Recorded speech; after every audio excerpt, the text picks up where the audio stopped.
Don't bother coming to the family reunion. We're cutting ties. That was the voicemail I got from my father at 7:42 p.m. on a Thursday night. No explanation. No lead up. Just those words. Cold. Practiced. Like a business memo, not a message to his only daughter. By the time I finished listening, my hands weren't shaking. My heart wasn't pounding. I just felt still, as if something I had quietly suspected for years had finally been confirmed out loud. I didn't call back. I didn't ask why. I just texted him 2 words. Understood. Then I quietly logged into the loan management portal I had access to, the one tied to the commercial property that supported my family's 3rd-generation business. And I removed my name. That signature, given out of trust 2 years ago, was the only thing standing between their expansion and bankruptcy. I never imagined I'd need to revoke it. But then again, I also never imagined being disowned by voicemail. It took less than 6 minutes. By the time I got up from my desk, the weight I'd been carrying for years had already begun to lift. 36 hours later, I woke up to 78 missed calls from Mom, 13 from Dad, 7 from my older brother, and 1 voicemail from my father's accountant that ended with him screaming, "We need to talk." Immediately, that was the moment I knew. They didn't cut me off. I had finally cut them loose. You don't grow up in a family business without learning that the word family often comes second. My father, Richard, built his company the way he built our household. Brick by brick, rule by rule, with very little room for softness. He ran a chain of auto shops across the state. By the time I was 12, I could read profit and loss sheets better than bedtime stories. By 16, I was doing the payroll for shop number 3 during school breaks. It was never a request. It was an expectation. We don't hire outsiders, he used to say. We raise replacements. The business became the family, and loyalty was the unspoken currency. You didn't question decisions. You didn't complain. And you definitely didn't talk back.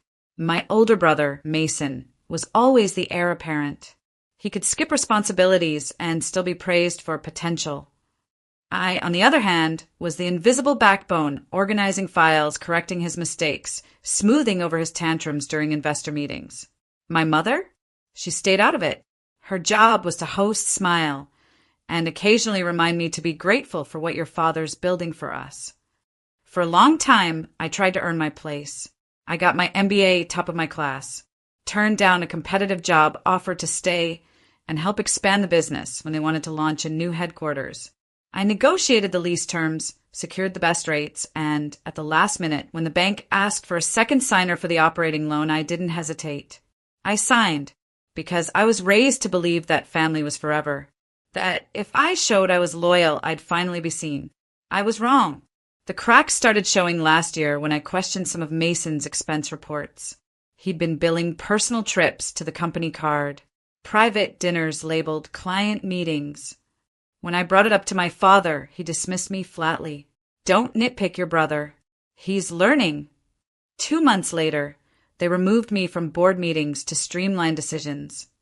I was given vague updates, handed edited reports, and told not to worry about the finances. And then the reunion invite came, or rather, it didn't. Just that voicemail.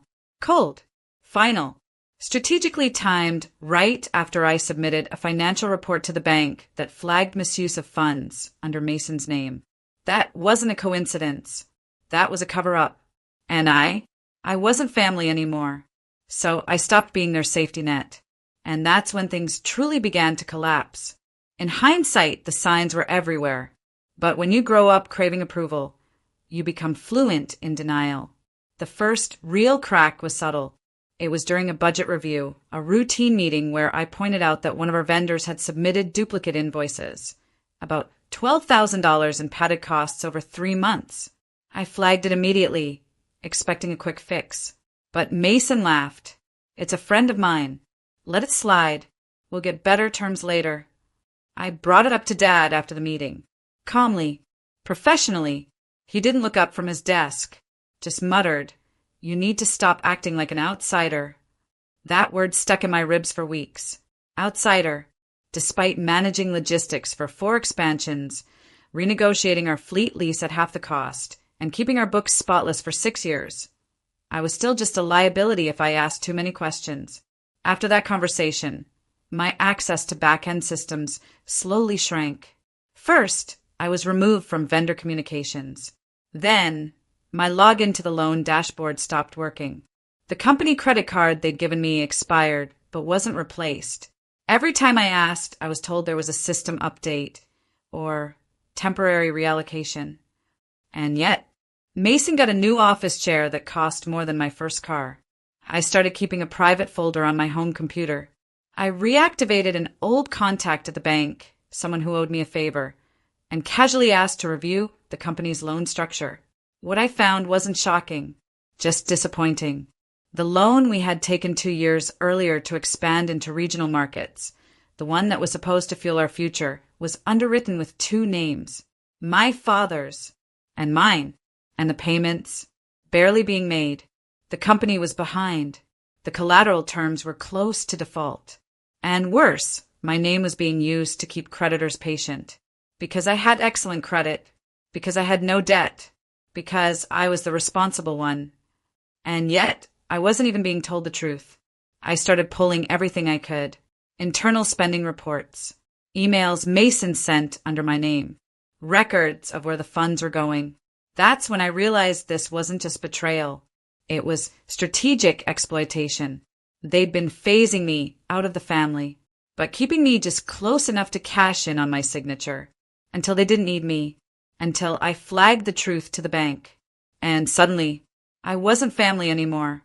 I was inconvenient. When the voicemail came, it didn't shatter me.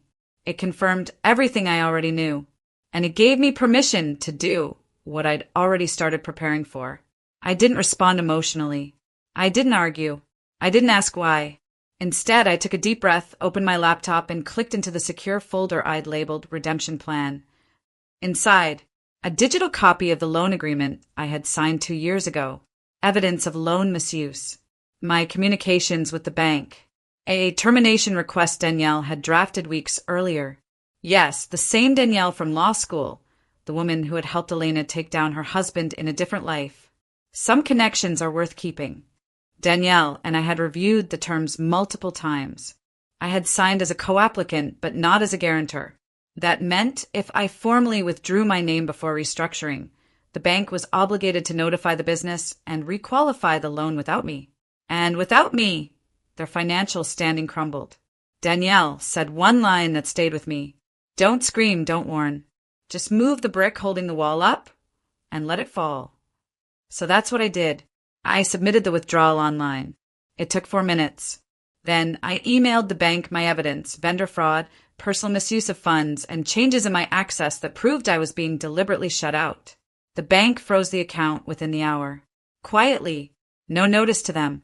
They needed time to review the irregularities.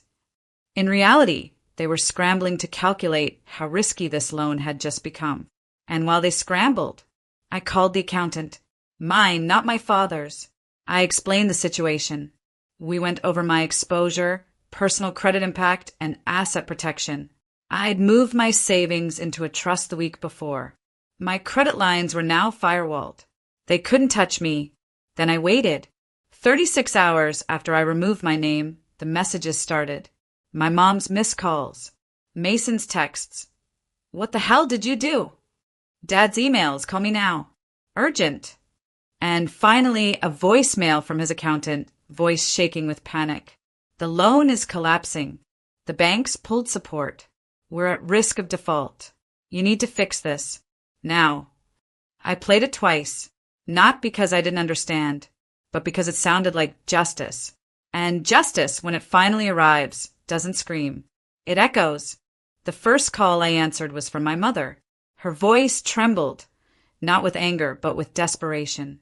Sweetheart, what's happening? Your father says the bank is freezing the accounts, that they might recall the loan. They said, you signed something. I stayed silent for a moment, then said, I removed my name. That's all. Her breath caught. But you can't just do that. Actually, I can. And I did.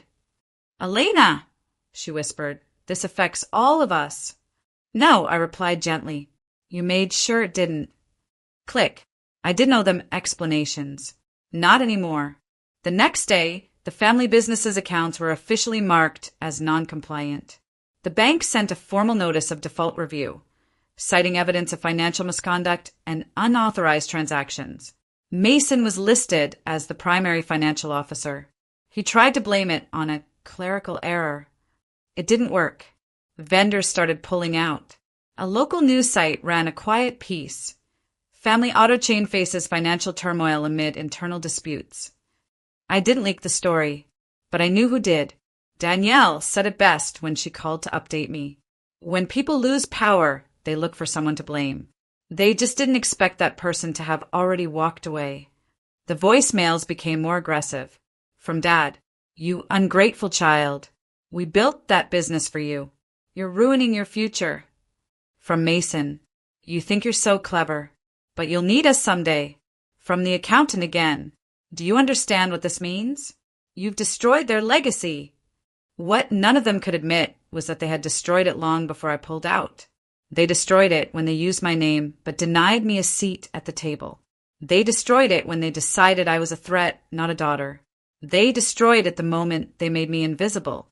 Now, the loan was caving in, the trust between partners gone, the business teetering on collapse. And I was untouched. No legal backlash, no financial liability, just clean credit and a quieter inbox. I forwarded the last voicemail to Danielle and deleted the rest. And then I took my phone off silent for the first time in 2 days, because the storm they created was no longer my responsibility to clean up. They called a family meeting, not because they wanted to fix things, but because they had finally realized I was the only one who could. They picked the same restaurant we used for birthdays growing up. Same private room, same table near the fireplace. But this time there were no balloons, no toasts, no laughter, just Dad, Mom, Mason, and an empty chair waiting for me, as if they still believed they had the right to summon me. I walked in 15 minutes late, on purpose. Mason stood as I entered. "Thanks for coming." "I didn't come for you," I said, taking a seat. "Let's not waste each other's time." Dad leaned forward. "You made your point, loud and clear." "No," I said calmly. "The bank made my point. I just stopped protecting your lie." His jaw tensed. "We're trying to hold this together. You think you're punishing us, but you're punishing the legacy your grandfather built." "Grandpa didn't build a legacy," I replied. "He built a garage. You turned it into a dictatorship." Mason scoffed. "Oh, come on. We gave you everything." I looked him dead in the eye. "You gave me a job, not a voice." The silence that followed was suffocating. Finally, my mother spoke, quietly. "What do you want, Elena?" And that was the question, wasn't it? What did I want? Not revenge. I had already taken that. What I wanted was clarity. I stood, placing a sealed envelope on the table. "This is a signed affidavit confirming I've permanently withdrawn from the company loan, the board, and all business operations.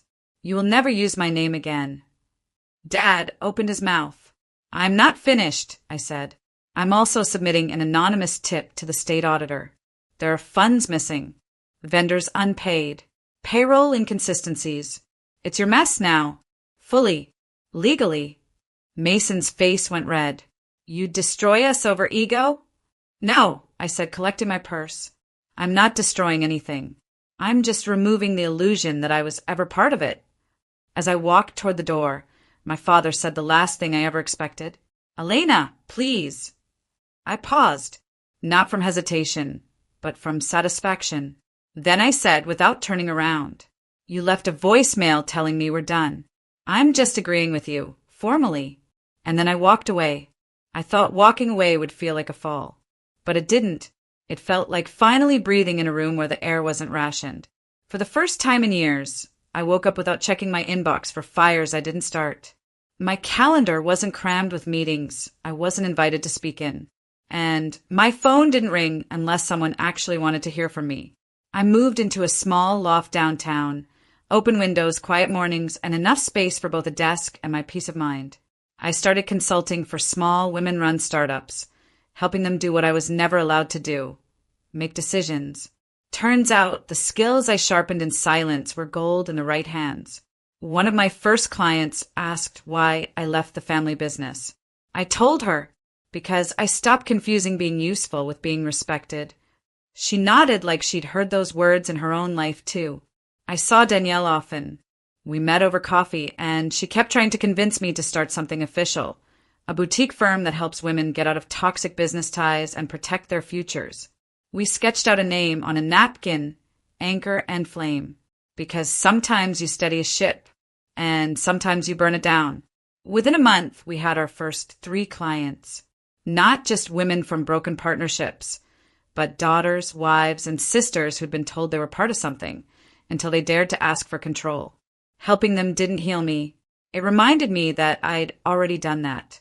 I didn't need apologies from my father, or respect from my brother, or recognition from anyone who had trained me to shrink. I had what they never gave me, not inheritance or legacy, but freedom. And freedom, once it's tasted, doesn't settle for less. 3 months after Courtroom settled it all, I got one final envelope from the family business. It wasn't from my father or Mason. It was from the bank. Inside was a simple letter. The commercial loan tied to your name has been fully transferred and settled. No further obligation remains. No, thank you. No apology. Just a clean line drawn in ink and legality. I smiled. Closure doesn't always come from the people who hurt you. Sometimes it arrives as a final balance statement with zeros across the board. I placed the letter in a file marked complete and slid it into the back of my cabinet. That night, I lit a candle on my loft windowsill and opened the window wide. Outside, the city hummed, distant but alive. I thought about that voicemail one last time. Don't bother coming to the reunion. We're cutting ties. They wanted silence, obedience, absence, and they got all 3. But what they didn't expect was that I would thrive in that silence. That I would build something not out of revenge, but out of truth. That I would become more than the invisible daughter they used for signatures and silence. I poured myself a glass of wine, opened the latest client file, scribbled a note to a woman named Mira, whose husband had locked her out of their bakery's books. Under it, I wrote, "You're not difficult. You're just finally visible." The candle flickered. The air moved. The city didn't stop, and neither would I. And that was the last time I thought of it as cutting ties. Because ties can strangle. But letting go? Letting go is how you learn to stand alone. And still stand tall.